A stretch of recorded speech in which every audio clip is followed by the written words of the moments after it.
Hello students, so let's start today's lecture. Today we are going to revise chapter number 4 that is inventory of CA foundation.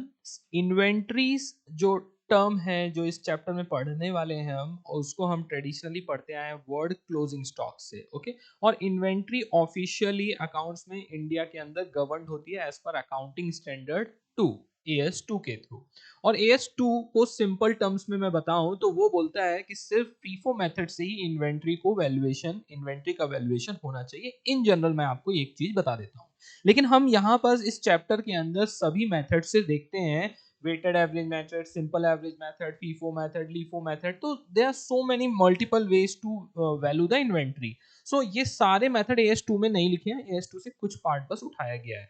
Okay तो inventory ये इन journal है, ये AS2 लिखा हुआ है, तो इसका वास्तविक जीवन से इसके साथ एकदम अटैच नहीं करना कि AS2 में ये सारे कंटेंट आ रहे हैं। मैं बता रहा हूं कि अकाउंट्स में AS2 किससे गवर्न करता है, इन्वेंट्री से। ओके और ये ऑल टुगेदर इन्वेंट्री एक डिफरेंट टॉपिक है, चैप्टर ही है। नेक्स्ट, अब इन्वेंट्री वर्ड जो आया है क्लोजिंग स्टॉक, यदि हम कंसेप्चुअली सोचने जाएं तो ये इन्वेंट्री को यहाँ पास आना ही नहीं चाहिए था सर। हम purchase minus sales is equal to हमारा प्रॉफिट आ जाना चाहिए। जितना परचेस किया है और जितना सेल किया है माइनस कर देंगे। 100 रुपीज में सेल किया, 80 रुपीज में परचेस किया था, 20 रुपीज प्रॉफिट है। लेकिन ट्रेडिशनली एक्चुअली ये नहीं होता। इसको मैचिंग कंसेप्ट के कारण हम इसको इंट्रोड्यूस करते हैं कि जितना गुड्स परचेज किया गया है उसी के प्रोपोर्शन में उतना ही सेल का किया गया है और उसके बीच में हम प्रॉफिट का रेशियो देखते हैं। कुछ लोग ये इस एग्जांपल से देख सकते हैं। ट्रेडिंग अकाउंट है, परचेज हमने 100 यूनिट किया है एट ऑफ ₹2, लेकिन हमने सेल कितना किया है, 60 सेल किया है एट ऑफ ₹4। सो हम इससे कंपेयर करेंगे। देखो हमने 200 में परचेस किया था, 240 में सेल कर दिया, 40 रुपीज का प्रॉफिट है। क्या हमको 40 रुपीज का प्रॉफिट है? नहीं। हमारा जो कंपैरिजन है, मैचिंग है, वो मैचिंग 100 का 100 से। यदि हम 100 परचेस करते हैं एट ऑफ ₹2 और 100 सेल करते हैं एट ऑफ फॉर ₹4, तब हमारी यूनिट से ये मैचिंग कंसेप्ट कहलाता और हमारा प्रॉफिट उस वक्त क्या था? Anyone can tell me fast? उस वक्त हमारा प्रॉफिट आता, ओहो ये पेन कौन यूज करता है? नहीं ऐसे नहीं बोलते हाँ, काला बाबा आएगा। चलो 100 multiply by 4 is equal to 400। तो 200 का हमारा एक्चुअल में प्रॉफिट आता। 200 चीज को 400 में बेच दी, 100 यूनिट परचेस किया था, 100 यूनिट सेल कर दिया और हमारा क्लोजिंग स्टॉक कुछ नहीं बचता। और 100 का 100 से कंपेयर कर रहे हैं तो भी ये एक टाइप का मैचिंग कंसेप्ट होता है। लेकिन यहां पास क्या हो रहा है कि 60 यूनिट सेल की है, 40 unit still left in stock, जो इन्वेंट्री या क्लोजिंग स्टॉक बोलते हैं। इसलिए ये इस साइड भी 100 यूनिट है, इस साइड भी 100 यूनिट है। अब हम देखेंगे कि या तो आप कंपेयर कैसे कर सकते हो। आपने 60 यूनिट परचेस किया एट फॉर ₹2, 100 की जगह 60 किया है, कितने का आएगा ये आपका? 120 का। और आपने 60 यूनिट सेल की है ₹4 में, तो ये कितना आ जाएगा? 240 का। और आपका 120 प्रॉफिट आएगा। ये आपका परचेज है, ये आपकी सेल है, राइट? सो तो भी प्रॉफिट कितना आ रहा है? 120 है। तो ये प्रूफ हो रहा है कि 100 यूनिट परचेस किया है, 40 को हमने उससे रिमूव कर दिया है। ये डेबिट साइड है, ये क्रेडिट साइड है। 60 यूनिट दोनों साइड लिखे हैं, ऐसा समझ सकते हैं। 60 यूनिट परचेस किया एट द रेट ऑफ 120 में और 60 unit at the rate of 4 sale किया 240 में, तो प्रॉफिट कितना हो रहा है? 120। ओवरऑल अब मैं बोलता हूं ये सब कुछ करने की जरूरत नहीं है, ऐसे ही लिखा जाता है परचेज और ये सेल। और अपन मैचिंग कंसेप्ट करने के लिए कि इधर भी 100 है तो ये भी 100 रहना चाहिए यूनिट्स में, इसलिए हम इसको क्या बोलते हैं, मैचिंग कंसेप्ट के कारण हम क्लोजिंग स्टॉक को मेंशन करते हैं और हमारा ग्रॉस प्रॉफिट करेक्ट आता है ट्रू प्रॉफिट के लिए। Got it? इसके अंदर एक और कंसेप्ट होता है कि परचेज जो करते हैं वो एक ट्रांजेक्शन है, वो एक एक्टिविटी है। हम परचेस करने जाते हैं, वो एक एक्टिविटी और ट्रांजेक्शन हम परफॉर्म करते हैं। हम पैसे देते हैं, गुड्स लेके आते हैं, क्रेडिट परचेस जो भी है, कैश परचेस। सेल्स भी इसी तरह, हम क्या करते हैं, पैसे देते हैं और सॉरी पैसे लेते हैं जब सेल करते हैं और गुड्स देते हैं। This is also a transaction activity, इसको रिकॉर्ड किया जाता है। बट क्लोजिंग स्टॉक, आप क्लोजिंग स्टॉक किसी को जाके ना देते हो, ना लेते हो, ना पैसे देते हो, ना लेते हो। क्या समझ पा रहे हो बात को? ये सिंपल टर्म से समझा रहा हूं। तो ना तो ये एक ट्रांजेक्शन है, ना तो ये एक एक्टिविटी है। ये क्या है? एक इवेंट है। एक इवेंट निकल के आ रहा है at the end of 31 March closing year को, ये एक इवेंट बन जाता है। Got my point? इसमें कोई कंफ्यूजन है ये क्या बोल रहा हूं मैं, किस लैंग्वेज में बोल रहा हूं? ठीक है, इसलिए क्लोजिंग स्टॉक को क्या बोला जाता है? Event. It's not a transaction, आपने कोई भी ट्रांजैक्ट नहीं किया है। सो इन्वेंट्री जब जब वर्ड आ रहा है तो आपको समझ में आना चाहिए कि एक्चुअली उसके साथ क्या करना चाहिए। सो ये इवेंट इतने छोटे से नहीं, अब जब हम चैप्टर के अंदर जाएंगे तब आपको रियलाइज होगा इसका ये कैसे होगा, कैसे इन्वेंट्री ली जाती है, क्या हो रहा है, ये किसी ना किसी को ना परचेस कर रहे हैं ना सेल कर रहे हैं, कोई भी ट्रांजैक्शन या मॉनेटरी ट्रांजैक्शन नहीं हो रहा है, तब भी इसकी रिकॉर्डिंग और कैसे क्या होगी वो हम इस चैप्टर में सीखने वाले हैं। Got my point? So types of inventory in case of manufacturing concern और एक in case of trading concern होता है। मैन्युफैक्चरिंग कंसर्न में raw material, WIP, finish goods, stores and spheres रहता है, उसके अंदर जनरल एंड स्पेसिफिक पर्पस के टूल्स रहते हैं और एक पैकिंग मटेरियल रहता है। ओके, स्पेसिफिक पर्पस के लिए कोई भी यदि हमारा क्या रहेगा, स्टोर एंड टूल्स रहेगा, उसको अपन फिक्स्ड एसेट्स बोलेंगे। जैसे कोई एक एसी है या कंप्यूटर है, कंप्यूटर का एक फिक्स्ड टूल है, कोई एक पार्ट है, मेजर हार्ड डिस्क है, वो फिक्स्ड एसेट्स में आएगा। कोई स्मॉल सी वायर वगैरह है तो उसको अपन क्या बोल देंगे, जनरल पर्पस। ये वायर हम मॉनिटर में भी लगा सकते हैं, सीपीयू में भी लगा सकते हैं, प्रिंटर में भी लगा सकते हैं, टीवी में भी लगा सकते हैं। तो जनरल पर्पस के लिए जो रहेगा वो क्या रहेगा, इन्वेंट्री बनेगा। ओके, और जो स्पेसिफिक पर्पस के लिए रहेगा वो क्या बनेगा, fixed assets. Got my point? इसी तरह पैकिंग मटेरियल, ये भी हमारा, ये जितने भी दिए हुए हैं ये भी सब हमारे क्या है, इन्वेंट्री है। ओके, और in case of trading concern, जहां पर सिर्फ धंधा में परचेज और सेल होता है गुड्स का, जो भी एक आप परचेस करके लाओगे, गुड्स मैन्युफैक्चर नहीं करो, परचेस करके लाओगे और हायर प्राइस में, लोअर प्राइस में परचेस करोगे, हायर प्राइस में सेल करोगे, उसी को बोलते हैं क्या, ट्रेडेड गुड्स की अपन इन्वेंट्री बनाते हैं। Formula for determining the cost of inventory, कौन कौन से मेथड होते हैं इन्वेंट्री वैल्यूएशन करने के लिए? इन्वेंट्री वैल्यूएशन टेक्निक में एक हिस्टोरिकल कॉस्ट मेथड होता है, नॉन हिस्टोरिकल कॉस्ट मेथड रहता है। इसको यहीं पास से ध्यान रखना, यहाँ पास क्या रहेगा, non historical cost method. Non historical cost method के अंदर हमारा एडजस्टेड सेलिंग प्राइस, हम उसको यूज करते हैं। नाम से समझ में आता है कोई भी हिस्ट्री रिलेटेड कोई भी चीजें नहीं रहती है। ओके, सो उसके बारे में आएंगे। ठीक है, उसका एवरेज निकाला जाएगा, वो अपन आते हैं ऑन एन एवरेज। जैसे एक किराना स्टोर का मैंने एग्जांपल देता रहता हूँ, ध्यान आ रहा है, जहां पर एडजस्टेड सेलिंग प्राइस एक निकाल दिया जाता है कि ऑन एन एवरेज 10% का मार्जिन रहता है, इतने का स्टॉक है, इतना 10% मार्जिन है, तो कॉस्ट इतनी होगी। अब आता है हिस्टोरिकल कॉस्ट मेथड में, मतलब हम प्रोडक्ट टू प्रोडक्ट हम आइडेंटिफाई कर पाते हैं। तो इसके अंदर आपका आता है सबसे पहले इन्वेंट्री नॉट ऑर्डिनरी इंटरचेंजेबल। नाम से समझ में आ रहा है कोई गुड्स है, ये क्लोजिंग स्टॉक है, ये देख लो अभी सेल वगैरह भी ये एंटिक पीस में आते हैं, ऐसे सेल नॉर्मली हमारे सिर्फ ये पेन में लगते हैं। ओके, और कहीं जनरली इसको यूज नहीं किया जाता, बहुत ही स्लिम एंड ट्रिम है। ओके, दिखने में भी बहुत अजीब सा दिख रहा होगा आपको, में भी दिख भी नहीं रहा होगा ठीक से, बहुत स्लिम रहता है जो कि इस पेन के अंदर लगता है। ओके, सो इसी तरह क्या रहता है, कुछ इन्वेंट्री रहती है not ordinary interchangeable specific identification method है। अब मैं आपको इन्वेंट्री दिखाऊंगा, तो देखिए अब मैं आपको इन्वेंट्री दिखाता हूँ, है क्या कहीं, ये देखो। अब ये आप देख रहे हो इतने सारे क्या है, ये इन्वेंट्री है, ये क्या है, इंटरचेंजेबल, ऐसे समझ लीजिए। ठीक है, सो इन्वेंट्री नॉट ऑर्डिनरी इंटरचेंजेबल, मतलब कि स्पेसिफिक, ये जनरली किस में आता है, जो अभी मल्होत्रा, कौन मल्होत्रा है जिसके ड्रेस वगैरह काफी एक्सपेंसिव, मनीष मल्होत्रा, बहुत पता है हाँ। तो उनके जो ड्रेस रहते हैं वो एंटिक रहते हैं, और उसके बाद वो स्पेसिफिक आइडेंटिफिकेशन मेथड से उसको वैल्यू किया जाएगा कि ये 20 लाख का ड्रेस है, हाँ ऐसे ही वैल्यू करना पड़ेगा ना, ये 2 करोड़ का ड्रेस है, ये 50 लाख का ड्रेस है, तो like this. So specific identification method उसमें लगाया जाता है, बहुत बड़ी बड़ी मशीन्स में ये सब वर्क होता है।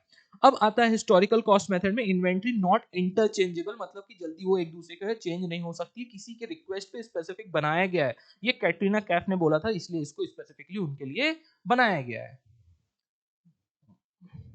मनीषा और मनीष मनीष मल्होत्रा, वाह, कुछ डिस्काउंट वगैरह दिलवाओ। इन्वेंट्री ऑर्डिनरी, ऑर्डिनरली इंटरचेंजेबल, इससे साफ समझ में आ रहा है कि ये इन्वेंट्री क्या है, ऑर्डिनरी इंटरचेंजेबल है, और इसका आएंगे बहुत सारे स्टॉक रहेगा, अपन आपस में चेंज होते रहेंगे, ये कोई स्पेसिफिक नहीं है। ओके, स्पेसिफिक में आइडेंटिफिकेशन इसका कुछ भी नहीं है, ये जनरल है, सब एक जैसे आएंगे। इसके बाद और नए मैं बैटरीज परचेस करके लाऊंगा, वो भी सेम रहेंगे। हिस्टोरिकल कॉस्ट मेथड के अंदर हम यूज करते हैं simple average method, weighted average method, FIFO method and LIFO method. इस दुनिया में स्पेसिफिकली हमारा फीफो मेथड ही वर्क करना करेगा। अब ये आपको समझ में आ रहा है कि इन्वेंट्री ऑर्डिनरी इंटरचेंजेबल है, और हिस्टोरिकल कॉस्ट मेथड इसी में मेन आता है, जिसमें अपन क्या करते हैं, वो मेथड में आएंगे। मेन है हमारा यही, रियल लाइफ में सबसे ज्यादा इसको यूज किया जाएगा, और कोई मेथड को नहीं कंसीडर किया जाएगा। नेक्स्ट आता है नॉन हिस्टोरिकल कॉस्ट मेथड में इंटरचेंजेबल, तो यही हमने चीजें देखी। अब इसके अंदर कुछ और चीजें आती हैं डेली इस टाइम में, मतलब कि इसको कुछ ना कुछ आना रहता है। सो ये सब कवर होता है किसके अंदर, इन्वेंट्री वैल्यूएशन। तो ये सब हमें कहीं ना कहीं कुछ ना कुछ पढ़ना रहेगा। मेन आपका रहेगा FIFO method. Okay, next come to the और एक होता है बेसिक इन्वेंट्री वैल्यूएशन कॉस्ट और एनआरवी। एनआरवी क्या है? Net realisable value. इन दोनों में से जो भी लेस रहेगा उसी को अपन क्या लेते हैं? इन्वेंट्री के लिए लेते हैं। नेक्स्ट आता है इन्वेंट्री की डिफिनीशन में इंपॉर्टेंट लिखा है for sale in ordinary course of business. जो ऑर्डिनरी कोर्स ऑफ बिजनेस में एसेट्स हैं सेल करने के लिए वो इन्वेंट्री है। In the process of production for such sale वो भी inventory, and for the consumption of production यदि मैन्युफैक्चरिंग यूनिट के लिए जो अपन ने देखा था ना वो सब भी क्या है? इन्वेंट्री है। और there are different types of inventory रहता है depend on the nature of business. Trading concern के लिए product purchase for resale, okay, in their existing form होता है। और एक होता है inventory supplies, working paper, wrapping paper, cartoon, stationery. तो डिफरेंट डिफरेंट टाइप की वो यहाँ पास दिया हुआ है। क्या क्या दिया है इन्वेंट्री के बारे में? नेक्स्ट आता है how are we restrict our discussion of inventory valuation of a manufacturing concern goods of a trading concern. Okay, so यहाँ पास इस चीज के बारे में दिया गया है। नेक्स्ट आपका आता है इन्वेंट्री वैल्यूएशन। इस इन्वेंट्री वैल्यूएशन में यहाँ पर सबसे जो मेन इंपॉर्टेंट टर्म है इन्वेंट्री वैल्यूएशन में वो ये लिखा हुआ है, ये देखिए, cost of goods sold is equal to opening plus purchase plus direct expenses minus closing. लेकिन आप सिंपल टर्म में इसको पूरा समझना है आपको। सो एक ही तरीके से आप समझिएगा इसको। क्या? Opening plus purchase minus closing is equal to cost of goods sold. Definitely direct expenses तो उसके अंदर ऐड होने ही वाले हैं। समझ में आ रहा है? यही चीज तो हम क्या करते हैं, कॉस्ट ऑफ गुड्स सोल्ड ये देख पा रहे हो आप लोग कितने कॉस्ट का गुड्स सोल्ड हुआ है। तो opening plus purchase plus direct expenses minus closing is equal to cost of goods sold. कितनी कॉस्ट का गुड्स सोल्ड किया गया है ये एक निकाला जाएगा। और ग्रॉस प्रॉफिट कैसे आएगा? कितने कॉस्ट का गुड्स सोल्ड किया है। और एक आता है sale minus cost of goods sold, कितने प्राइस में वही कॉस्ट की गुड्स को कितने में सेल किया गया है। तो वो एक डिफरेंस है। आप यहाँ पास फिगर है, एक बार जल्दी से इसको रेफर करिए, ध्यान आ रहा हो बचपन की बातें तो। ये दोनों एग्जांपल्स देखिए।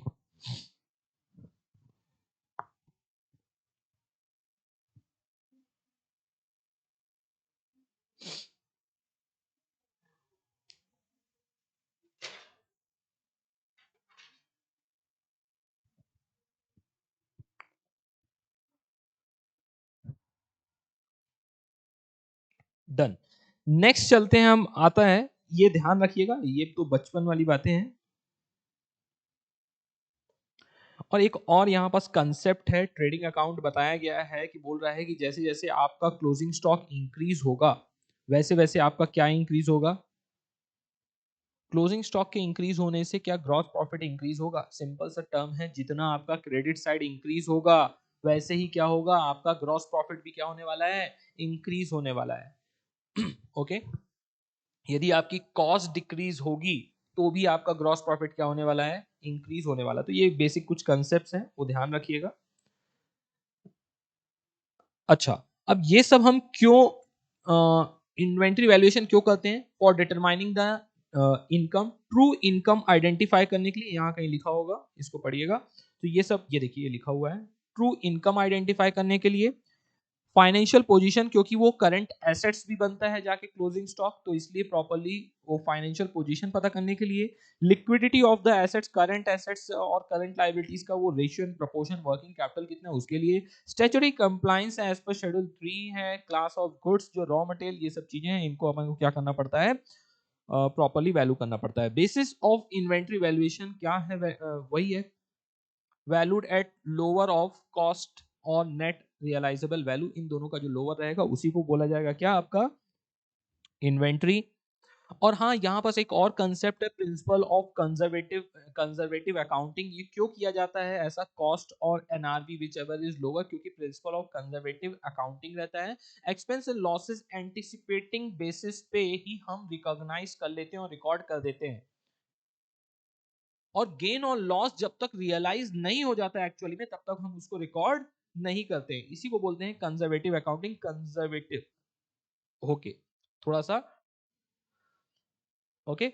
नेक्स्ट आता है accounting standard, as per accounting standard cost of inventory क्या क्या इंक्लूड करेगी, इसके अंदर सबसे पहले आएगा cost of purchase, cost of conversion and other cost incur to bring the inventory to the present location and condition. ये सब किसके अंदर आएगा, आपका कॉस्ट ऑफ इन्वेंट्री के अंदर।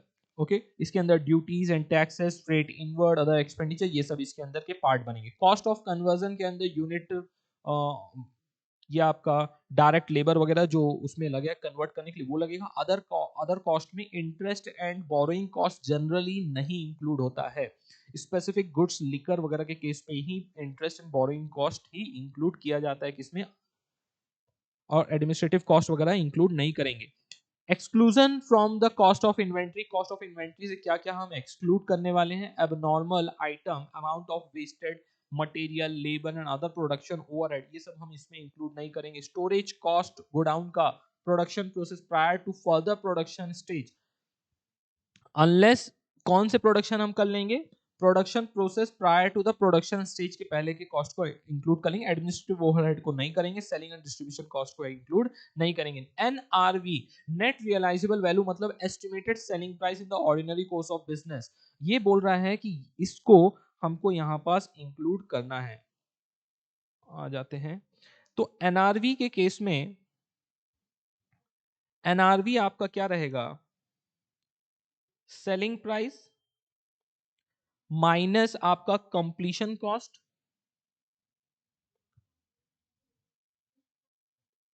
और लेस क्या करेंगे, estimated cost to make cell.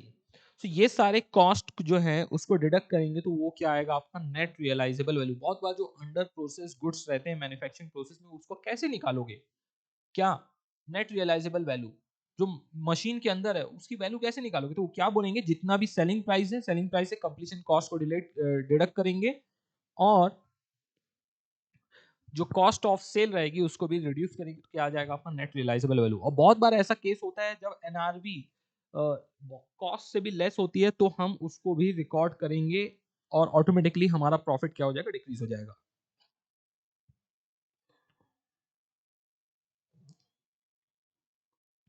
Inventory record system, अब आता है हमारा main part, inventory record system. There are two principal system for determining the physical quantities and monetary value of the inventory sold and in hand. So जो हमारा जो goods है वो inventory जितना sold किया गया है and in hand है, तो जो sold किया गया है उसको बोलते हैं cost of goods sold and जो in hand है उसको अपन क्या बोलते हैं, closing stock। तो इसके सो दो मेथड है, दो प्रिंसिपल सिस्टम है। तो one system is known as periodic inventory system and another is perpetual inventory system. Okay so periodic inventory system less expensive है, इसमें cost incurred this system are distinguished on the basis of the actual record kept on the ascertain the cost of goods sold and the closing inventory valuation. Wait a second, इसको go through करो fast से, क्या है मैं explain करता हूँ।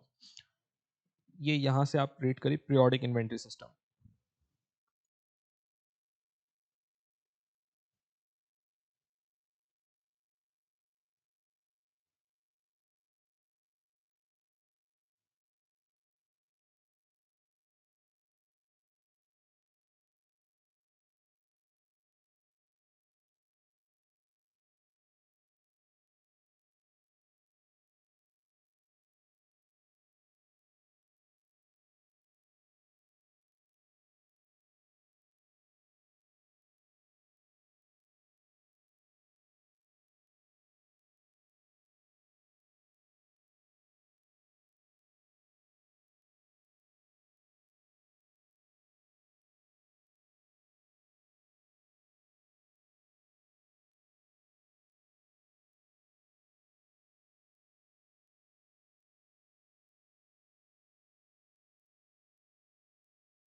तो सबसे पहले आपने देखा कि ये आपका पीरियोडिक इन्वेंटरी सिस्टम क्या होता है कि एक्चुअल फिजिकल काउंट किया जाता है कि गोडाउन में आपका कितना स्टॉक बैलेंस में है। तो देखो पहले सबसे पहले मैंने हेडिंग में ही लिख दिया है, उसी के सामने आप भी लिख के रखिए, कॉस्ट ऑफ गुड्स सोल्ड। यहाँ पास बैलेंसिंग फिगर निकलता है किसके केस में, पीरियोडिक इन्वेंटरी सिस्टम के केस में, जिसको बोला जाता है बैलेंसिंग फिगर या रेसिडुअल वैल्यू। और मेन इंपॉर्टेंट इसके अंदर क्या है कि ये एक पर्टिकुलर डेट को देखा जाता है, और फिजिकल इन्वेंटरी सिस्टम इसलिए बोला जाता है क्योंकि इसको फिजिकल जाके काउंट किया जाता है गोडाउन में। तो इसका फॉर्मूला क्या रहता है कॉस्ट ऑफ गुड्स सोल्ड निकालने का। ओपनिंग इन्वेंट्री अपन को पता है क्योंकि अपन ने पिछली बार फिजिकल काउंट किया था, नोन है। जितना आपने परचेस किया था वो भी नोन है। लेस क्लोजिंग इन्वेंट्री क्योंकि आपने फिजिकल अभी काउंट किया है, अभी गोडाउन में जाके, वो भी पता है। तो opening plus purchase minus closing is equal to the amount of या cost of goods which is already sold. अब इस सिस्टम से आपको क्लियर समझ में आ रहा है कि गोडाउन से कुछ माल चोरी हो गया होगा, कुछ डैमेज हो गया होगा। तो ऐसे ऐसे भी अमाउंट हैं जो किसके अंदर इंक्लूड हो जाते हैं, कॉस्ट ऑफ गुड्स सोल्ड में। कि भाई हमको यदि 100 यूनिट बेचनी है तो इसमें से हमको पता है कि उसमें से 10 यूनिट क्या होने वाली है, हमारी चोरी हो जाने वाली है या कि टूट फूट होने वाला है। सो वो भी किसके अंदर चला जाता है, कॉस्ट ऑफ गुड्स सोल्ड में। तो कोई भी बुरी बात नहीं है, वो कॉस्ट में इंक्लूड हो जाता है किसके, ट्रेडिंग अकाउंट के अंदर। सो ये लेस एक्सपेंसिव है। मेन बोल रहा है once in a year for preparation is required more than once a year for preparation of quarterly, half yearly और financial statement is more expensive हो जाएगा। कब, जब अपन quarterly, half yearly लेंगे। बोल रहा है physical count, closure of normal operation of business, business को क्लोज करना पड़ता है। मैंने आपको अपने एक्सपीरियंस से काफी कुछ बताया था कैसे होता है, एकदम सीआईडी की तरह पूरा बैनर वगैरह, बैंड वगैरह लगा के एकदम सील कर देते हैं, कोई नहीं जाता है, प्रोडक्शन प्रोसेस पूरा रुक जाता है और पूरा काउंटिंग होता है। Okay. Cost of goods sold, और बिग बाजार में भी रात रात भर से दिन दिन भर तक पूरा चलती रहती है काउंटिंग, मतलब बिजनेस ना बंद हो। तो इसलिए इस प्रकार से अपॉइंट किया जाता है स्टॉक काउंटिंग के लिए ऑडिटर को, कि वो कब काउंटिंग हो, फ्रॉम इवनिंग, मतलब या कि at from night to morning, उस दिन लेट तक ओपन होगा क्या, बिग बाजार नेक्स्ट डे। सो पूरी रात चलती है और अर्ली मॉर्निंग तक, जब तक वो काउंट नहीं कंप्लीट हो जाता तब तक वो कुछ भी मूवमेंट नहीं होता है, पूरा काउंट किया जाता है। Got my point. So cost of goods sold is residual figure, मतलब क्या है, वो बैलेंसिंग फिगर रहता है। It's not possible to identify the loss and कोई भी फ्रॉड वगैरह हुआ। इन्वेंट्री कंट्रोल यहाँ पर डेफिनेटली नहीं लगा पाएंगे। क्यों नहीं लगा पाएंगे, क्योंकि हमको कुछ पता ही नहीं कि कितना क्या लॉस हो रहा है and all. Books of accounts not reflect the inventory in hand and its value, therefore it is difficult to plan the operation, how much and when to order and manufacture। कुछ क्योंकि हमको पता रहता ही नहीं है, हम गोडाउन को देखते हैं भरा हुआ है, चलो कुछ नहीं ऑर्डर करना, खाली हो गया चलो ऑर्डर कर देना है। परपेचुअल इन्वेंटरी सिस्टम, ये क्लोजिंग स्टॉक यहाँ पास बैलेंसिंग फिगर निकलता है, यहाँ पास cost of goods sold balancing figure नहीं निकलता। दोनों में एकदम डिफरेंस एकदम अपफ्रंट मैंने लिख के दिया हुआ है, वो ऊपर कॉस्ट ऑफ गुड्स सोल्ड था, यहाँ क्लोजिंग स्टॉक है। Perpetual inventory system recording the inventory balance after each receipt and issues, मतलब हर ट्रांजेक्शन के बाद वो बता सकता है, हर सेल और परचेस के बाद बता सकता है इमीडिएटली कि आपके यहाँ कितना इन्वेंट्री अवेलेबल है। To order to ensure the accuracy, perpetual inventory record, physical inventory should be checked and compare when the recorded balance under the system, मतलब कि स्टोर काउंट और बुक्स को क्या किया जाता है, कंपेयर किया जाता है कि जो स्टोर में है और जो बुक्स में है दोनों सेम होना चाहिए, और डिफरेंस आया तो मान लो क्या हो जाएगा, वो चोरी हो गया। ओके। सो यहाँ पास कैसे निकलता है, opening plus purchase minus cost of goods sold, यहाँ नोन रहता है, इक्वल क्या निकल आता है आपका, क्लोजिंग इन्वेंट्री। कुछ डिफरेंस दिया हुआ है, जल्दी से देख लीजिए। फिजिकल वेरिफिकेशन है, बुक रिकॉर्ड देखा जाता है, पर्टिकुलर डेट को होता है, कंटिन्यूअस इंफॉर्मेशन रहता है, जिस वक्त बोलोगे आपको परपेचुअल सिस्टम में नाम से समझ में आ रहा है परपेचुअल। ओके। नेक्स्ट आता है थर्ड वाला पॉइंट, ज्यादा है, कॉस्ट ऑफ गुड्स सोल्ड, यहाँ पास बैलेंसिंग फिगर, और यहाँ पास क्या है, कंप्यूटर इन्वेंट्री है। तो आपका जो रहेगा cost of goods sold in computer inventory as a computes inventory as a balancing figure. Okay. Cost of goods sold directly determine हो जाता है, आपको क्या निकालना पड़ता है, inventory. Inventory control is not possible, and ये सब चीजें था। फॉर्मुला मेथड में आ जाते हैं। Formula method and to determine the cost of inventory, historical cost method में सबसे पहले आता है no unique formula, there is no unique formula for determining the historical cost of inventory. Specific identification method है, actual physical flow of goods देखा जाएगा, specific cost to identify the goods होगा, specific purchase price और production cost उसकी देखी जाएगी। उस तरह से निकल के क्या आ जाएगा आपका, क्या आ जाएगा, स्पेसिफिक आइडेंटिफिकेशन मेथड से आपकी इन्वेंट्री का वैल्यूएशन आ जाएगा। इसमें सबसे ज्यादा क्या रहता है, high value like expensive medical equipments रहते हैं, otherwise it requires use of FIFO method. यदि कुछ नॉर्मल रहेगा तो फीफो मेथड लग जाएगा। फीफो मेथड क्या है, पेरिशेबल गुड्स, पेरिशेबल गुड्स जो रहेंगे वो फीफो मेथड से जनरली निकाले जाते हैं। ओके, एंड इसको एक बार रीड करिए जल्दी से, क्या लिखा हुआ है। Inventory of goods on hand therefore consist of latest assignment, thus closing inventory valued at a price paid for such consignment. एक बार रीड करिए फास्ट, फिर क्वेश्चन में जाएंगे हम लोग।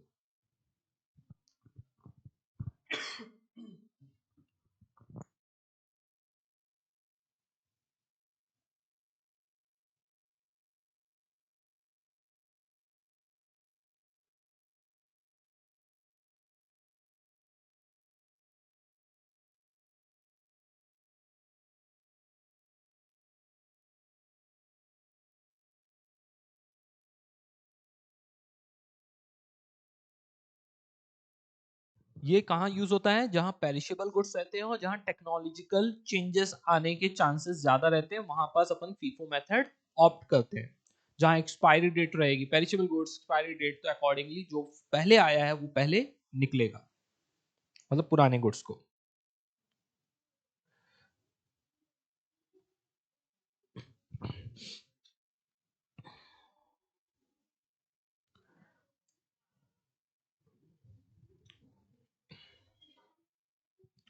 सो as a manufacture point of से अपन देखा जाए, अपन को ये, अब देखिए हर एक सम तो करवाना डिफिकल्ट है, बट यहाँ पास अपन ने एक क्वेश्चन देख रहे हैं कि जहाँ पास दिया हुआ है किस चीज का मैन्युफैक्चर, उसने कैसे कैसे किस किस डेट को गुड्स को परचेस किया हुआ है। Okay, so manufacture following records of purchase of a condenser which he uses while manufacturing the radio set for December 10, 11, 19 and 28 को quantity दिया हुआ है and price per unit दिया हुआ है, right? अब बोल रहा है 1600 unit were issued for the month of this during the month of December। Okay, so जो फर्स्ट है 1600, मतलब कैसे कैसे यूनिट चलता जाएगा, सबसे फर्स्ट यूनिट फर्स्ट निकलेगा, सेकंड जो परचेस किया वो। सो लास्ट से अपन देखेंगे टोटल यूनिट हमने कितना अभी तक परचेस किया हुआ है 2600, उसमें से 1600 क्या हुआ है, सोल्ड कर दिया है, हमने यूज कर लिया है, तो बचा है 1000 बैलेंस। तो हमेशा हम आखिरी से काउंट करना चालू करते हैं, ये 847 रुपीज से 260 रुपीज से। तो आप सिंपल तरीके से देखा जाए तो आप 800 मल्टीप्लाई बाय 47, 200 मल्टीप्लाई 62, आपका क्या आ जाएगा, डायरेक्टली इन्वेंट्री आ जाएगा। किस बेसिस से, ये कौन सा मेथड है, फीफो मेथड से।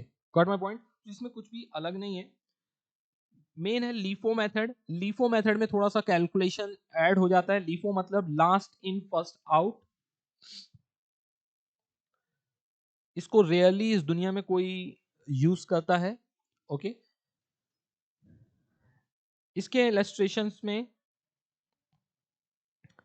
इस इलस्ट्रेशन में स्पेसिफिकली क्या रहेगा, जो यूनिट्स को लास्ट में लाया गया है उसको पहले निकाला जाएगा। तो इसमें कंजम्पशन, जो ऊपर वाला ये एग्जांपल है, यहां पास ऑर्डर ऑफ इश्यूज 5 दिसंबर को जो निकाला गया है उसको अपन जो उसके पहले जो एक्वायर किया हुआ रहता है उससे अपन डिडक्ट करेंगे। फॉर एग्जांपल अपन अभी देख लेते हैं, इसमें 4 दिसंबर को एक्वायर किया था कितना, 900 यूनिट्स, और 5 दिसंबर को ये इशू कर रहा है 500 यूनिट्स। तो 900 में से पहले 500 यूनिट्स को अपन क्या कर रहे हैं, डिडक्ट कर रहे हैं, और बचेगा कितना, 400 यूनिट्स। सो हर बार का वो ट्रांजेक्शन्स को हमको आइडेंटिफाई करते हुए और उस रेट से हमें कंटिन्यू करना पड़ता है। Got my point? सो यहाँ पास थोड़ा सा डिफरेंस है, रेयर चांसेस है, लेकिन अपन को बुक्स में दिया हुआ है तो कभी भी इंस्टीट्यूट को पूछने में कोई हर्ज नहीं है, कभी भी पूछ सकती है, चांसेस बहुत रेयर है। स्पेसिफिकली इसके लास्ट के जो क्वेश्चन है उसको ज्यादा बार क्वेश्चन एग्जाम में पूछा जाता है। इसको देखिए, जैसे जैसे आते जाएगा अपन उसका प्राइस स्पेसिफिकली, और कभी भी अपन दो प्राइसेस को मर्ज नहीं करते हैं, हमेशा वो इंडिपेंडेंट चलता जाता है, एवरेज आउट भी नहीं करते हैं। ओके, क्योंकि लीफो मेथड लगाया जाता है, लास्ट में जो आता है, जैसे यहाँ पास अभी 400 यूनिट बचा है 50 रुपीज से, बाद में फिर से 400 यूनिट उसने क्या किया है, परचेस किया है 300 यूनिट्स 55 से।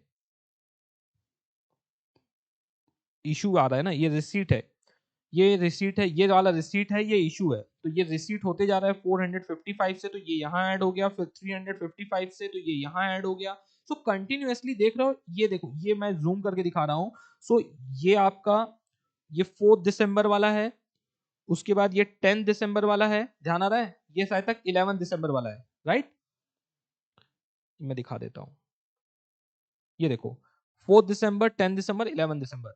सो कभी भी हम इसको क्या नहीं करते हैं, मर्ज नहीं करते हैं, स्पेसिफिकली ये जाता जाता है। अब बताओ आगे कहीं इशू होगा ना, तो ये 300 से जाने वाला है, पहले 300 यूनिट से, 400 से नहीं जाएगा, किससे जाएगा, 300 से जाएगा, फिर 400 से जाएगा, ऊपर से नहीं जाएगा। ऊपर से गया तो क्या बोल देंगे इसको, फीफो मेथड। ये क्या है, लीफो मेथड है। देखो फिर से हमारा क्या हुआ है, यूज हुआ है, ये देखिए यहां पास भी उसने एक्यूमुलेट कर लिया है, ये जो हमने परचेस किया था जब अपन इशू कर रहे हैं, ये देख रहे हो आप, इशू का कॉलम है, ये इशू का कॉलम है। इशू कर रहे हैं तो सबसे पहले इशू जो हम करेंगे, जितनी भी यूनिट हम टोटल इशू कर रहे हैं, तो सबसे पहले हम किससे यूज करेंगे, लास्ट जो इन हो रहा है, पहले हम 200 यूज करेंगे, first line by line, first second third use करेंगे, और लास्ट में अल्टीमेटली भी आप देख रहे हो कि 4 3 12 2 ये पूरा यूज हो गया है, तो अल्टीमेटली बच क्या रहा है, ऊपर वाले से ही बच रहे हैं। ओके, सो लीफो मेथड में ये चीज का ध्यान रखना है, और प्राइसिंग का भी ध्यान रखना है कि पुराने वाली ही प्राइसिंग कंटिन्यू होने वाली है। देखो आखिरी तक आ गया बेचारा, वही प्राइस में कंटिन्यू है, उसी को टोटल हमारा लीफो मेथड में कंटिन्यू होता है। और यहाँ चिक चिक के लिखा है LIFO method is no longer adopted for the valuing inventories. ये कुछ इसलिए आपको पढ़ाया जा रहा है ताकि आपको समझ में आए कि ऐसे भी कुछ मेथड हुआ करते थे, जो लेकिन प्रैक्टिकली पॉसिबल नहीं है और एथिकली करेक्ट भी नहीं है। ओके, प्रैक्टिस में FIFO method and weighted average price method को ही सिर्फ कंसिडर किया जाता है। Simple average method, average price method बहुत ही सिंपल है, all different prices added together, सबको ऐड कर देंगे, divide by the number of pieces. Okay, उससे अपन हमारा क्या आ जाएगा, total amount divide by number of unit से हमारा क्या आ जाएगा, प्राइस पर यूनिट आएगा, यदि प्राइस से कर देंगे तो क्वांटिटी आ जाएगा।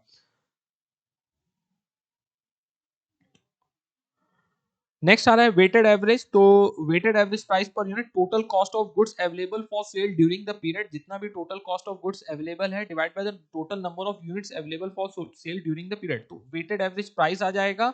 और लास्ट में जितनी क्वांटिटी बची है उसको वेटेड एवरेज प्राइस से मल्टीप्लाई कर देंगे, तो हमारा क्या आने वाला है, क्लोजिंग इन्वेंटरी। यदि cost of goods sold identify करना है, तो नंबर ऑफ यूनिट जितना सोल्ड किया है उसको वेटेड एवरेज प्राइस से मल्टीप्लाई कर देंगे, तो हमारा क्या आ जाएगा, क्या आएगा, कॉस्ट ऑफ गुड्स सोल्ड। यदि नंबर ऑफ यूनिट जितना सोल्ड किया है, नंबर ऑफ यूनिट्स, अमाउंट नहीं बोल रहा हूँ, यूनिट जितना सोल्ड किया उसको वेटेड एवरेज प्राइस से मल्टीप्लाई करेंगे तो कॉस्ट ऑफ गुड्स सोल्ड आएगा। लेकिन नंबर ऑफ यूनिट्स को अपन वेटेड एवरेज प्राइस से, जितनी इन्वेंट्री में बची है उसको मल्टीप्लाई करेंगे तो क्लोजिंग स्टॉक आएगा। ये हमारा कौन सा मेथड हो गया, क्लोजिंग, ये हमारा वेटेड एवरेज प्राइस मेथड है।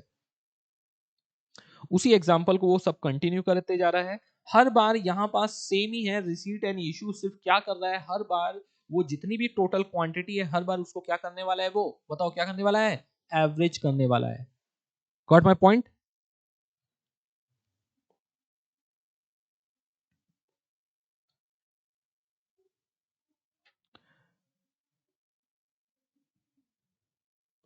एक बार इन सबको देख लेना आप। ओके, नेक्स्ट आता है आपका perpetual and periodic inventory system and average method of cost of inventory. Look this carefully, यहां से अब स्टार्ट होगा मेन इंपॉर्टेंट। डन यहां तक, इसमें यही दिया है, परपेचुअल पीरियोडिक इन्वेंट्री सिस्टम और average method of cost of inventory, उन सब का कंपैरिजन एनालिसिस चीजें के बारे में बताया हुआ है। अब आता है आपका main non historical cost method, बताते जाता हूं, आप देखते जाइए। नेक्स्ट आया आपका, do not consider the historical cost incurred to acquire the goods. जो हिस्टोरिकल कॉस्ट है उसको नहीं किया जाता है। Non-historical cost method include adjusted selling price method and standard cost method. Adjusted selling price method can be explained like adjusted selling price, retail inventory method.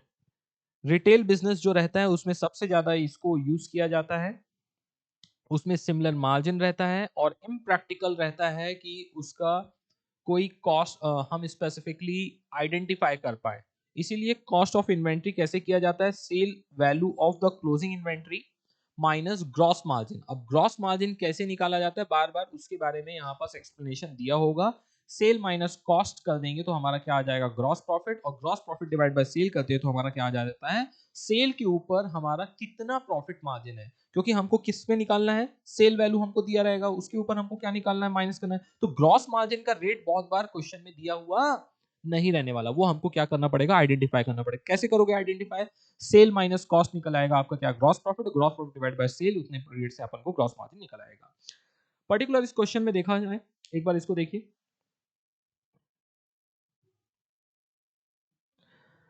XYZ retail business था, record maintain किया है उसने, goods received supplier किया गया है, goods received किया है, trade discount और सेल्स टैक्स था, ट्रेड डिस्काउंट को लेस कर देंगे, सेल्स टैक्स को ऐड कर देंगे, पैकिंग एंड ट्रांसपोर्टेशन चार्जेस को ऐड करेंगे। पैकिंग एंड ट्रांसपोर्टेशन, अब ये कौन वाला देखेंगे, sale during the year 22,45,500, sale price of closing inventory 2,35,000। So अब हमको क्या करने का है, अब आप देख रहे हो कि कुछ ऐसा लग रहा है कि कुछ डेटा दिया हुआ नहीं है, मिसिंग फिगर है, हमको इसी डेटा से बहुत एनालिसिस करके हमको अपना पर्पस निकालना है। सबसे पहले हम टोटल एक सेल फिगर निकाल लेंगे, सेल्स ड्यूरिंग द ईयर 22,45,500 दिया है, ये एक सबसे इंपॉर्टेंट फिगर दिया हुआ है। Okay, so how you will arrive at the figure, goods supplied हुआ है, उसमें से ट्रेड डिस्काउंट लेस करेंगे, सेल्स टैक्स ऐड करेंगे, packing and transportation, total cost of goods purchase निकल के आ गया हमारा, क्या निकल के आ गया, total cost of goods purchase. So sale during the year कितना हुआ है, 22,45,000, उसमें और हम सेल प्राइस जितने गुड्स का है, इसीलिए मैंने जब फर्स्ट जब था क्या इंट्रोडक्शन, जब मैंने स्टार्ट किया था वहां पर सब इसी तरह प्लस माइनस करके दिखाया हुआ था कि कब हम क्या करेंगे, सेल में हम जो क्लोजिंग स्टॉक का सेल वैल्यू है उसको भी ऐड कर देंगे, तो टोटल कॉस्ट दिया हुआ है, देखो ये क्या है, टोटल कॉस्ट है, और यदि यही कॉस्ट का गुड्स पूरा का पूरा सेल हो जाता तो कितने में सेल होता, 24,80,500 में। क्या मेरी बात समझ पा रहे हो आप लोग, हाँ। सो हम क्या निकाल देंगे, अब ये दोनों का डिफरेंस कितना आ जाएगा, ये लेस परचेस निकाला है, टोटल कॉस्ट है, इसने सब कैलकुलेट किया हुआ है आपका। सो आप यहां पास से total goods at sale price निकल के आ गया, कितना है, 24 लाख, तो दोनों का डिफरेंस क्या आ जाएगा आपका, माइनस कर दिया तो 6,96,000 आपका क्या आ गया, ग्रॉस प्रॉफिट। ये एक्चुअल ग्रॉस प्रॉफिट नहीं है, आपको भी समझ में आ रहा है, ये एक एस्टिमेटेड है। सो हमने परसेंटेज निकाल दिया, तो जो मैंने बताया था अभी थोड़ी देर पहले आपको, ऊपर सेल है, सेल से कॉस्ट माइनस करेंगे, सेल से अभी भी इन्होंने कॉस्ट माइनस किया है, estimated total sale, estimated total cost, जो हमने कैलकुलेशन से निकाला है, क्या आ गया, gross profit, gross profit divide by sale कर देंगे तो हमारा ग्रॉस मार्जिन आ जाएगा। अब उस ग्रॉस मार्जिन को ये किसके ऊपर लगाया अपन ने, सेल प्राइस के ऊपर। बहुत बार ध्यान रखना, कॉस्ट प्राइस के ऊपर ग्रॉस प्रॉफिट दिया रहेगा तो हमको उसको कन्वर्ट किस में करना पड़ेगा, सेल प्राइस में, क्योंकि हमको ये जो क्लोजिंग स्टॉक दिया गया है वो किस में दिया गया है, सेल प्राइस में, और वैसे कॉस्ट में दिया रहेगा तो क्या है, उसको कैलकुलेट करने की जरूरत ही नहीं पड़ेगी, क्योंकि हमको तो कॉस्ट ही निकालना है इन्वेंट्री की। हमने निकाल दिया क्या यहाँ से, मार्जिन, और ये हमारा आ गया cost of closing inventory. Okay, same way में एक क्वेश्चन दिया हुआ है, स्टैंडर्ड कॉस्ट मेथड के अंदर क्या रहेगा, frequent change in the price of per unit the goods purchase frequently, example crude oil. तो ये स्टैंडर्ड कॉस्ट मेथड रहता है, तो वहां पास अपन जो भी लेटेस्ट कॉस्ट रहता है उसको अपन अप्लाई करेंगे। नेक्स्ट आता है इन्वेंट्री टेकिंग, ये एक इंपॉर्टेंट सम रहेगा, इसमें भी एग्जाम में बहुत बार पूछा जाता है, इसको रीड करो फास्ट से, what do you mean by inventory taking system.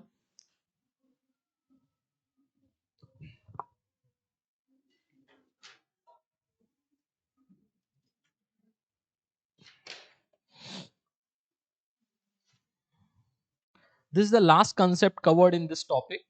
Read fast.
आपको इसमें इन्वेंट्री टेकिंग के कंसेप्ट में ये आपको क्लियर समझ में आ रहा है कि 31 मार्च को यदि हमको इन्वेंट्री लेना है और पूरे देश के अंदर सारे सीए और वहाँ के आर्टिकल लग जाए इन्वेंट्री टेकिंग करने के लिए, कोई भी एम्प्लॉय XYZ कोई भी लग जाए तो भी पॉसिबल इन्वेंट्री टेकिंग करना 31 मार्च को पॉसिबल नहीं है। प्रैक्टिकली आप समझ पा रहे हो, सब लोग सबका 31 मार्च को क्लोज होता है।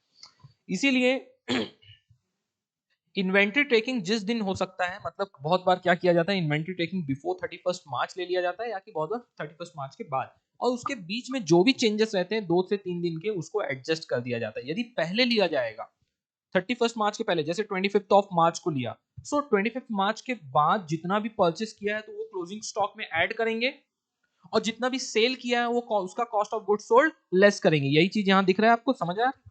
और यदि हमने 31 मार्च के बाद मतलब 4 अप्रैल को लिया, सो 4 अप्रैल, तो 1 अप्रैल से 4 अप्रैल तक जो भी हमने परचेस किया होगा वो लेस कर देंगे, क्योंकि वो हमारे पीरियड में नहीं आएगा, और जितना कॉस्ट ऑफ गुड्स सोल्ड हमने एडिशनल सेल कर दिया उसको क्या कर देंगे, ऐड बैक कर देंगे।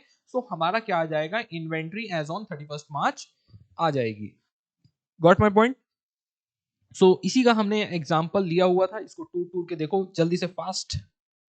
और यहां पास कंसेप्ट आपका बहुत ज्यादा यूज होगा। 20% ऑन कॉस्ट मतलब क्या हो जाएगा, 16.6667% ऑन सेल प्राइस। ध्यान आ रहा है? ऐसी कुछ 25% ऑन कॉस्ट मतलब 20% ऑन सेल प्राइस। तो ये चीजों को बहुत अच्छे से ध्यान रखना है। ये या तो याद रखे रहो या कि कुछ भी है, बेसिक है, जिसको समझ में आया वेल एंड गुड, नहीं तो इसको एक बार और ये वाले लेक्चर को देखना जहां पास मैंने ये सब चीजें एक्सप्लेन आपको की हुई है। देखो यहाँ पास मैं आपको ये वाला एक पार्ट एक्सप्लेन करता हूँ। जैसे लिखा था 25% ऑन कॉस्ट, मैंने एक्सप्लेन किया हुआ है यहाँ पर सर्कल करके कि 25% ऑन कॉस्ट है, तो जब हमें जो चीज दिया रहता है उसी को हम बेस मान लेते हैं। कॉस्ट हमने 100 पकड़ ली, उसमें से प्रॉफिट कॉस्ट के ऊपर 25 है, तो कॉस्ट के ऊपर हमने क्या लगा दिया, 25। अब मैं बोलूँ 25% ऑन कॉस्ट है, यहाँ सेलिंग प्राइस लिखूं तो क्या लिखोगे, पता ही नहीं है आपको। समझ पा रहे हो मेरी बात? जो जिसके ऊपर दिया है, यदि ये पैटर्न फॉलो करना है तो अपन को क्या करना है, जिसके ऊपर परसेंटेज दिया रहता है तो कॉस्ट को ले लिया 100, प्रॉफिट कितना है कॉस्ट के ऊपर 25, तो उसके ऊपर 25 लगा दिया, तो सेल प्राइस कितनी आ जाएगी 125। अब आपको पता चल गया कॉस्ट जब 100 है प्रॉफिट 25 होगा तो सेल प्राइस 125 होगा। उसके बाद अंधेरा कायम रहे वाला सिस्टम रहता है ना, जो वो आप लगा सकते हो कि जब 2,50,000 रुपीज क्या रहेगा, ये सेल प्राइस है, तो 2 लाख 2.5 लाख क्या है आपका सेल प्राइस है, तो कॉस्ट कितनी होगी आपको निकालना है। 2.5 लाख 125 के बराबर है, तो 100 के बराबर कितना कॉस्ट होगा ये हम निकाल सकते हैं। 2,50,125 के बराबर है, 100 कॉस्ट रहेगी, तो कॉस्ट यहाँ पास 2,50,000 की कॉस्ट क्या रहेगी वो हम निकाल सकते हैं। ये हमारा डिवाइड रहता है और ये हमारा मल्टीप्लाई रहता है, दिख रहा है सिंबल। 2,50,000 को 125 से डिवाइड कर रहे हैं और 100 से मल्टीप्लाई कर रहे हैं क्रॉसिंग, तो हमारा 2 लाख क्या आ गया, कॉस्ट आ गया। अब इंपॉर्टेंट है कि यदि बहुत बार क्वेश्चन दे देता है 25% ऑन कॉस्ट, का मतलब होता है कॉस्ट हमेशा परसेंटेज ज्यादा होगा, ये सब मैंने एक्सप्लेन किया, और सेल प्राइस का परसेंटेज कम होगा। 25% ऑन कॉस्ट है, सेल प्राइस का अमाउंट ज्यादा रहता है, इसलिए उसमें कम परसेंटेज लगाते हैं। भाई समझो, बहुत सब डिटेल में समझाया है। 25% ऑन कॉस्ट है तो 20% ऑन सेल प्राइस है। तो जब यहाँ 20% ऑन सेल, ये क्वेश्चन खत्म हो गया है। हाँ, मैं अब दूसरा कंसेप्ट बता रहा हूँ कि इसको कंपेयर कैसे किया जाता है। यदि हमको 20% ऑन सेल प्राइस दिया होगा तो हम कैसे निकालेंगे। ओके, 20% ऑन सेल प्राइस है, तो मैंने पहले ही बताया था परसेंटेज जिसके ऊपर दिया है उसको अपन बेस ले लेते हैं, क्या 100। हमने सेल प्राइस ले लिया 100, 20% ऑन सेल प्राइस है तो सेल के ऊपर हमने 20% लगा दिया प्रॉफिट। हमने सेल से प्रॉफिट लेस करोगे तो क्या आ जाएगा आपका, कॉस्ट। तो इनकेस आपको कॉस्ट इस क्वेश्चन में समझ लो, ये पूरे क्वेश्चन में आपको कॉस्ट दी रहती है 2 लाख, बोलते बताओ सेल प्राइस इसकी कितनी है। जब 2,80,000 के बराबर है तो 100 के बराबर कितनी सेल प्राइस होगी, वो हमको निकालना रहेगा। तो फिर से हम क्या करेंगे, अंधेरा कायम रहे और हमारा आंसर क्या आ जाएगा, 2,50,000। Got my point? हर जगह उसी मेथड का यूज किया जाएगा। इस क्वेश्चन को बहुत अच्छे से एक बार देख के जाना, ये कोई क्वेश्चन नहीं है, क्वेश्चन नीचे दिया हुआ है। इन क्वेश्चंस को एक बार जरूर बहुत अच्छे तरीके से देख के जाना, बिकॉज ये एग्जाम में जरूर आने के चांसेस बहुत ज्यादा रहते हैं इनके। ओके,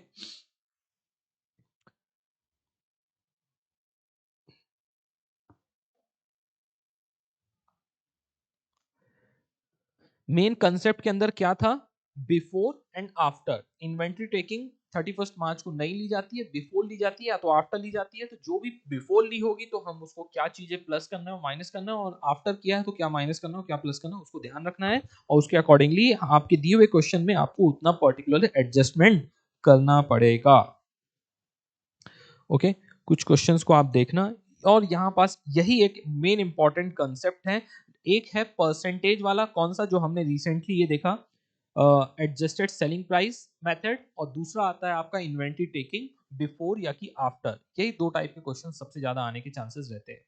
ठीक है, सो मैं कोशिश करूंगा कि आप सीधे सीधे इन्वेंट्री टेकिंग का आप एक ये यहां तक आप वीडियो लेक्चर देखना, और मैं सजेस्ट करूंगा एटलीस्ट क्वेश्चन नंबर 7 या 8 के वीडियोस देखना, यही तभी जाके आपका पूरा रिवीजन कंप्लीट होगा, अदरवाइज ये रिवीजन अधूरा है। Got my point? रिवीजन करना है इस जो भी लेक्चर ये देखे तो आपको एक ना एक इसका वीडियो लेक्चर देखना पड़ेगा, क्वेश्चन नंबर 7 या 8 का किसी का एक देख लीजिएगा। Got my point? ठीक है, so that this way we have completed the revision of this topic. So that's it. In the next lecture, we will take the new topic. So take care. Bye bye.